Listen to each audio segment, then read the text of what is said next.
రోజు నుంచి ఈ నిమిషం నుంచి ఆల్రెడీ మేము పని చేస్తానున్నాం. ఎక్కడెక్కడ అవసరం అక్కడెక్కడ సీసీ కెమెరాలు ఏర్పాటు చేసుకున్నాం. మేము ప్రైవేట్గా ఎక్కడెక్కడ అవసరం అక్కడల్లా మా కార్యకర్తలను ఏర్పాటు చేసుకున్నాం. చట్ట వ్యతిరేకంగా ఎవరు ఎటువంటి చర్యలు చేసినా మేము మీ దృష్టికి తీసుకొస్తాం. తీసుకొచ్చిన ఎమ్మటే మీరు చర్యలు తీసుకుని చట్టాన్ని ఉల్లంఘించిన వాళ్ళ మీద కేసులు కట్టి వాళ్ళని కస్టడీలో తీసుకుని వాళ్ళని శిక్షించాల్సిన బాధ్యత మీ మీద ఉంది.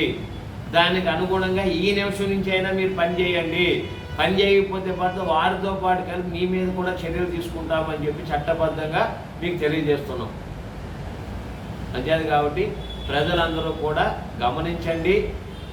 సమాజంలో ముఖ్యంగా తణుకు మండలంలోని ప్రజలందరికీ నేను ఒక విషయాన్ని విన్నవించుకుంటున్నా.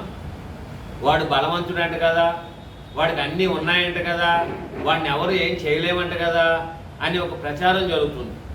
అది తప్పుడు ప్రచారం.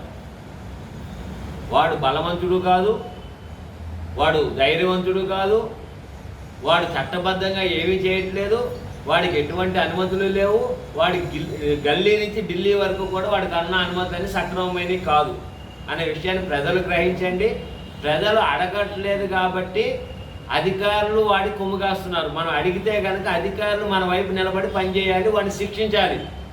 అంతేనగా అడగడానికి నిలదీయడానికి తణుకు మండలంలోని ప్రతి ప్రజలు కూడా ముందుకొచ్చి మనకి అన్యాయం జరుగుతున్న మన పర్యావరణానికి, మన జలాశయాలకి, మన భావితరాలకి, మన జీవనానికి ఇబ్బంది కలిగిస్తున్న ఏవైతే ఈ గొడ్డు మాంసం ఫ్యాక్టరీ వాడు ఎవడైతే ఉన్నాడో వాడిని అడ్డుకట్ట వేయడానికి మనకి సర్వ హక్కులు ఉన్నాయి, అర్హత ఉంది, అవసరము ఉంది. ఈ విషయం గుర్తించండి. తణుకు ప్రజలారా దయచేయండి. అడుగడుగు కలుపుదాం.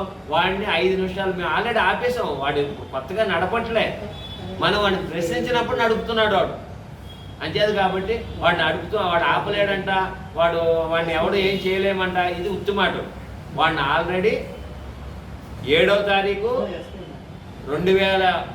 నవంబరు 2024వ తారీఖు వాడిని ఆపడం జరిగింది. ఎప్పుడు మనం వెళ్తే ఆపుతున్నాడు, మనం బయటకు వస్తే అధికారుల సహకారంతో వాడు నడుపుతున్నాడు. అంచేత వాడు అనుమతులు ఉండి నడపట్లే. మనం ప్రశ్నించకపోవడం వల్ల అధికారులు చర్య తీసుకోకపోవడం వల్ల వాడు నడుస్తుంది. అంచేత ఈ విషయం తణుకు పట్టణ ప్రజలు, తణుకు మండల ప్రజలు ఆలోచించండి.